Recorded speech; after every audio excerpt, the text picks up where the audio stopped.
Parmi la multitude de mangas et animés, Bleach est sans doute celui qui a le plus évolué en termes de dessin et du style graphique, que ce soit sur papier ou même sur digital. Si sur papier ces changements auraient été petit à petit jusqu'à la toute fin, sur nos écrans en revanche, ça aurait été attendu pendant des longues années, avec une pause qui était pour beaucoup l'arrêt de mort de l'anime Bleach. Mais ça, c'était sans savoir que d'autres décès étaient déjà prévus pour cette licence. Comme vous l'aurez compris, on va parler de l'animation et du style graphique du dernier arc de Bleach, la guerre sanglante millénaire, où voici sa version simplifiée pour ceux qui ont juste la flemme de lire au complet. Et en assimilant bien comme il faut la DA de Bleach, je ferai une animation pour une meilleure compréhension. Et aussi parce que je fais un peu ce que je veux en fait. Bref, outre les plaisanteries, ça va nous permettre de voir à quel point les animateurs ont galéré à bosser sur ça. Ce qui va expliquer au passage pourquoi ils auront mis autant de temps pour produire ces chefs-d'œuvre qu'est la guerre sanglante millénaire. Bien, maintenant nous allons commencer par ce qui s'apparente être la première partie des Bleach, qui se nomme tout simplement Bleach. Pour être tout à fait honnête, on ne va pas trop s'éterniser là-dessus, car il n'y a pas vraiment grand chose à voir et à explorer.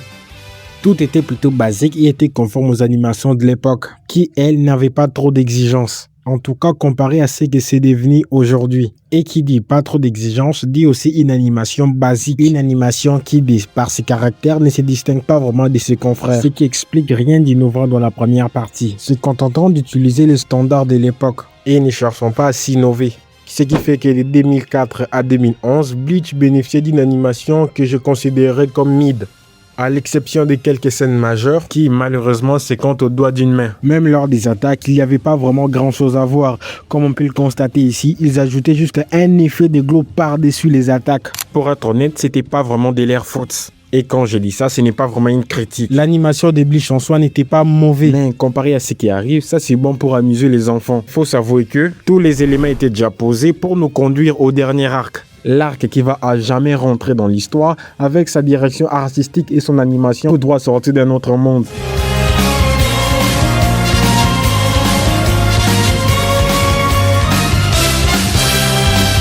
Pour commencer, je préfère vous prévenir pour ce qui va arriver. Accrochez-vous. Les premiers points que nous allons aborder, c'est la direction artistique extrêmement riche en détails et qui est pour moi juste les points forts de cette partie. Pour les personnages, ça n'a pas vraiment beaucoup changé. Au contraire, ça s'est même amélioré par rapport à ce qu'on avait l'habitude de voir. J'ai préféré opter pour une lumière dégradante sur les cheveux et sur certaines parties des vêtements pour remplacer de l'ombre, nous faisant mieux comprendre certains moments de la journée. Mais bon, ici nous sommes au sein de la Soul Society envahie et dévastée, donc les lumières sont devenues beaucoup plus sombres. Et du coup, nous constatons une atmosphère assez sombre qui reflète la guerre où sont mêlés nos personnages. Voilà pourquoi ils utilisent une palette de couleurs beaucoup plus mature, avec une utilisation excessive du contraste pour mieux accentuer l'ambiance. À chaque fois qu'il y aura de la lumière sur un personnage, le côté opposé aura également une lumière mais qui sera beaucoup plus sombre pour créer un contraste visuel. On peut également remarquer qu'ils utilisent des couleurs qui nous retiennent en premier regard, avec un dégradé qui est juste les petits desserts, après une nourriture qui était quasiment parfaite. La bouffe, la bouffe, la bouffe.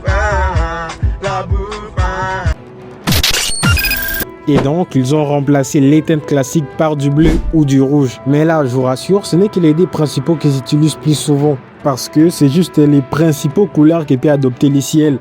Mais rassurez-vous, c'est loin d'être terminé. Parce que si c'est un Texas, vous vous doutez bien que je n'allais pas parler de ça plus explicitement, vu que ça ne concerne pas seulement les ciels, mais toutes sortes de lumières ayant une couleur différente. Donc, ce qui nous relie au point précédent, les ciels émettent une lumière et cette lumière est ensuite reflétée par les personnages, donnant donc une teinte différente en fonction des endroits où se rendront les différents personnages. Cette manière de faire beaucoup plus moderne a été amenée par les réalisateurs Tomohisa Taguchi, s'y rapprochant plus d'un Jujutsu Kaisen saison 2 que de sa propre partie 1. Bon, si vous vous dites que ça commence à faire beaucoup trop, laissez-moi vous dire que tout ce que j'ai évoqué précédemment, c'est tout ce qui touche sur les personnages. Et comme ici nous parlons des Shinigami qui sont forcément des combattants, ce qui nous amène donc au second point de cette première partie, étudier leur attaque et surtout comment c'est constitué. À moins que vous habitiez dans une grotte, je crois que vous l'avez remarqué, la différence énorme qu'il y a entre les attaques de la première partie et les attaques de l'arc final. Lorsque les personnages lancent ou subissent les attaques, on peut remarquer que dans toutes les attaques, il y a toujours un effet de bruit. Pour les non-initiés, c'est comme un brouillard où on peut changer la forme et la texture selon la manière dont on l'utilise. Prenez-les comme une texture qui n'a pas vraiment de forme. Et donc, c'est à nous, en fonction des différents paramètres, à les donner la forme qu'on veut. Ce qui fait qu'elle peut varier de plusieurs formes. La pluie, les étincelles, les brouillards, la fumée, etc. Dans Super Dragon Ball Heroes, elle est même utilisée pour créer de l'aura, pour montrer vraiment qu'elle n'a pas de limites. Mais la manière dont elle est utilisée dans Bleach est extrêmement différente et bien plus particulier qu'on pourrait le penser. Elle est juste utilisée pour nous montrer la texture qu'on les attaque. Je confirme, ils sont pas allés bien loin. Même si à titre normal ça semblait banal, elle n'est pas que utilisée pour montrer la texture, elle est aussi utilisée pour montrer les dégâts et pour montrer les étincelles lors des attaques. Mais il faut s'avouer que c'est extrêmement beau à voir, surtout la manière dont elle est utilisée. Ce qui fait que ça enlève en nous spectateurs qui regardons un effet de vide lors des attaques. Mais bon, ici nous allons retenir que des choses essentielles. La lumière qui se reflète sur les personnages lors des différents moments et l'effet des brocs qui est utilisé pour montrer la texture dans les attaques. J'espère que la simulation a été complète car maintenant nous allons voir le haut du panier. Sans suspense, maintenant nous allons voir l'animation, de quoi elle est capable. Et sans se mentir, c'est la partie qui vous intéresse le plus. En ce qui concerne le combat, on peut voir qu'il y a des chorégraphies beaucoup plus dynamiques avec des ralentis stylisés et des jeux de caméra beaucoup plus complexes. La partie de l'animation comparée à la partie de la BA, elle n'est pas vraiment très vaste. Mais pour mieux la comprendre et l'assimiler, nous devons retenir deux choses.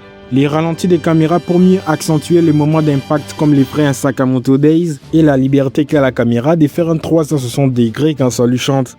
Bon, je sais, ça paraît un peu bizarre quand on le dit. Mais pendant ou avant les combats, Bleach montre les personnages sous tous ses angles. La caméra fait comme une sorte de 360 degrés et tout ça c'est dessiné à la main. Là, j'espère que vous commencez à réaliser à quel point le boulot était énorme. Et certaines séquences même très courtes prennent des semaines pour être réalisées. Outre tout ce que je viens de vous dire précédemment, il y a aussi les impact frames. Mais nous n'allons pas nous intéresser là-dessus. En fait, je n'ai juste pas envie. Il y a aussi rien d'exceptionnel comme les frames One Piece. À la place, je vous invite à vous intéresser à quelque chose bien plus intéressant. Cette fois-ci, une chose qui n'est pas utilisée que dans Bleach, qu'on voit dans d'autres animés, mais qu'on n'y prête pas assez attention alors que c'est très intéressant à analyser. C'est tout simplement l'effet d'utiliser un même plan pour faire plusieurs mouvements à un personnage, mais pas des mouvements basiques. Dans la première partie, Bleach l'utilisait pour faire des combats, donnant donc un effet plus réel, plus vivant aux personnages, montrant vraiment qu'ils ont un impact, les permettant aussi d'avoir un impact avec l'arrière-plan. Pour être honnête, je vous conseillerais de ne pas négliger cette partie qui paraît plutôt simple mais qui est très essentielle et importante si vous voulez comprendre l'animation de Bleach. Bon, j'espère que vous avez pu saisir tout ce que je vous ai dit jusqu'à maintenant. Vu que tout ce que je viens de vous dire est rien de plus que la partie théorique, prenez-le comme une sorte d'explication pour mieux comprendre comment les réalisateurs s'y procédé pour arriver à la direction artistique et à l'animation que nous connaissons. Maintenant, je vais me servir de tout ce que je viens de dire précédemment pour essayer de faire une animation qui sera cohérente avec ce que je dis. Ça va me permettre à moi qui est apprenti dans le domaine de m'améliorer. Quant à vous, d'expérimenter tout ce que je dis. Pour commencer ça bien et proprement, il va falloir faire un storyboard. Pour ceux qui demandent ce que c'est un peu comme une sorte de bande dessinée dans laquelle on va insérer tous les mouvements principaux qu'il y aura dans l'animation. Et dans mon cas, j'avais d'abord fait un premier storyboard. Cette première version, je l'avais fait conformément à tout ce que je viens d'expliquer. Les mouvements des caméras, l'effet d'utiliser un même plan pour faire plusieurs actions, bref, tout ce que je viens de dire en fait. Mais à titre personnel, en voyant les résultats, j'ai trouvé ça un peu mitigé. Les problèmes qu'il y avait dans cette version, je mettais en scène beaucoup trop de personnages. Je voulais faire affronter un personnage mystère contre tous les membres du Gotai 13. Ce qui fait que même l'anime n'a pas fait ça, donc j'allais juste pas y arriver. Et j'allais juste perdre du temps et de l'énergie inutilement. Donc pour mieux l'illustrer afin de mieux vous faire comprendre, j'ai préféré opter pour un seul personnage et au passage les meilleurs personnages de l'anime. Je vais bien évidemment parler de Shinji Hirako. Sans se mentir, les gars transpirent l'aura. Bref. Plus j'ai travaillé sur les deuxièmes storyboards et j'ai été incroyablement satisfait. Mais passons, maintenant on va commencer l'animation. On va commencer par annoncer les personnages, c'est une chose beaucoup utilisée dans l'anime. Il commence toujours par annoncer les personnages en se faisant présenter, mais je ne vais pas faire ça. À la place, je vais plutôt commencer par un mouvement des caméras pour mieux situer les décors et les présenter, tout en gardant cet aspect dynamique. J'espère que vous commencez à voir où est-ce que je vais en venir. Et donc tout ça, ce n'est que la première partie du storyboard. On passe à la deuxième, où les personnages vont effectuer une série d'esquives comme on peut le voir dans l'anime, qui elle sert à éviter une attaque. Puis la troisième scène est assez simple, vu que nous allons juste voir les personnages de Shinji qui utilisent son Bankai. Bon, maintenant que les présentations sont faites, il est temps de passer à l'animation, qui, je vous préviens déjà tout de suite, sera écourtée pour mieux nous concentrer sur les compositing. La première séquence est pareille comme je vous l'ai déjà montré dans les storyboards. La première séquence et la deuxième séquence ne changent pas. Je me sers juste du storyboard pour faire une animation statique. Enfin pour l'instant. Puis c'est pareil pour la deuxième séquence. C'est à partir de la troisième que l'on commence à un peu remonter le niveau.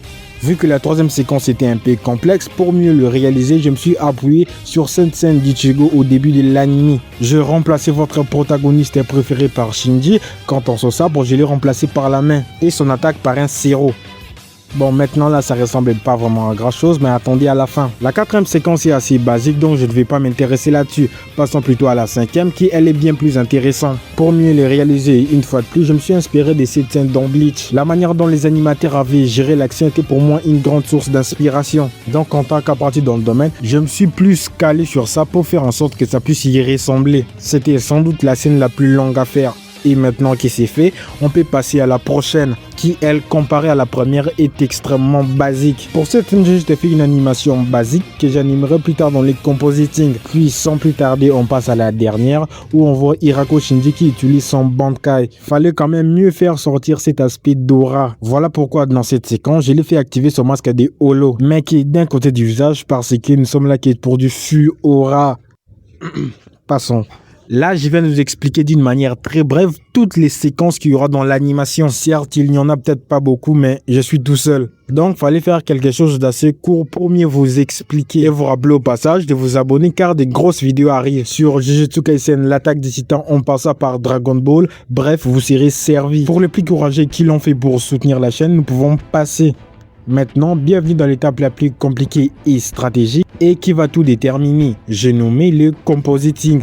Pour ceux qui n'ont pas eu vent de ce que c'est les compositing, prenez-le comme une étape où l'on ajoute les effets et tous les mouvements des caméras, sans oublier les correctifs qui y sont appliqués. Bref, c'est juste à l'étape où l'on ajoute les petits détails. Dans notre cas, nous sommes sur Bleach, donc je vais appliquer tout ce que je vous ai dit précédemment sur les différentes teintes, colorimétrie, effets. Tout ce qui nous a captivé dans notre visionnage des Bleach. Nous allons commencer ça en beauté en entrant sur le logiciel DaVinci Resolve, qui est le meilleur logiciel de compositing accompagné d'Adobe After Effects. Mais là, ce n'est qu'un détail. Maintenant, on va voir tous les effets appliqués. On va bien évidemment commencer le compositing proprement dit en augmentant les glows de la couleur bleue, qui est, je le rappelle, la lumière dans Bleach. Mais cette lumière doit avoir une provenance. Voilà pourquoi j'ai ajouté un monument qui va émettre cette lumière. J'espère que vous avez la ref. Enfin bref, en ajoutant les glows de la couleur bleue et du rouge, voici ce que ça nous donne pour commencer. Ça va aussi jouer le rôle d'une teinte principale que je vais utiliser. J'espère que vous avez pigé. Maintenant, on passe au Zero. Comme vous l'aurez compris, dans Bleach, les Zero a une texture bien différente comparée à ce que c'était avant. Et c'est pareil pour n'importe quelle attaque d'un personnage. Et comme je vous avais parlé, ils ont ajouté un effet de bruit. Et c'est exactement la même chose que je vais appliquer. Ici, les Zero de Shinji a déjà une couleur de base qui est rouge. Tout ce que j'aurai à faire, c'est ajouter un effet de bruit que je vais connecter à mon animation de base en faisant en sorte que ça puisse rester à l'intérieur, que ça puisse jouer un rôle de texture. Puis il ne me reste plus qu'à régler quelques paramètres, à ajouter un effet rouge et un peu de violet et puis voilà les résultats. Et c'est cet effet que je vais appliquer dans tous les plans où on verra les Zero. Après les Zero, la deuxième chose la plus compliquée à faire a été la texture des flammes. Cette fois-ci, peu d'entre vous l'ont remarqué, mais Bleach a utilisé une autre texture pour faire les flammes qu'auparavant. Là aussi, j'ai utilisé mon effet préféré, c'est-à-dire les bruits. Puis j'ai juste eu à changer quelques paramètres en le modifiant bien comme il faut. J'ai eu à avoir une texture de feu. Mais ça, vous mentir, je suis pas vraiment trop fan. Je trouve les résultats assez moyens et condensés. Mais on ne va pas vraiment s'éterniser là-dessus. On va plutôt passer aux autres plans. Les derniers paramètres qu'il fallait ajouter, c'était les différentes teintes. Même si pour vous, ça vous dit pas grand-chose, sachez que changer la teinte change complètement la perception qu'on a de notre animation. Ça permet à notre animation de mieux s'effondrer à la masse. J'espère que vous avez eu à comprendre tout ce que j'ai fait jusqu'à maintenant, car la partie compositing est finie. Il s'en est ensuite suivi le montage pour ajouter des bruitages, des voix, puis l'animation a été clôturée. Même si le résultat n'est pas trop exceptionnel, je vous laisse quand même regarder. Si tu continues de démolir tout ce qui se trouve dans ta ligne de mire quand j'esquive, je vais être obligé de contre-attaquer. Sur quoi repose cette belle assurance? Ne te méprends surtout pas. J'ai bien essayé de te prévenir. Mais si tu veux jouer à la tête brûlée...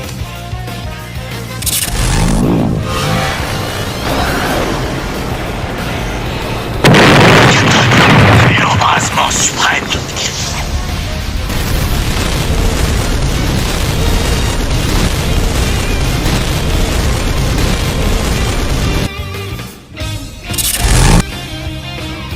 Bankai, Sakashima, Yokoshima, Apo, Fusagari. J'espère que vous avez aimé la vidéo car des grosses vidéos arrivent sur l'attaque des titans, Dragon Ball, il y en aura plein d'autres. N'hésitez quand même pas à liker et à vous abonner. Et sur ce, je vous ciao.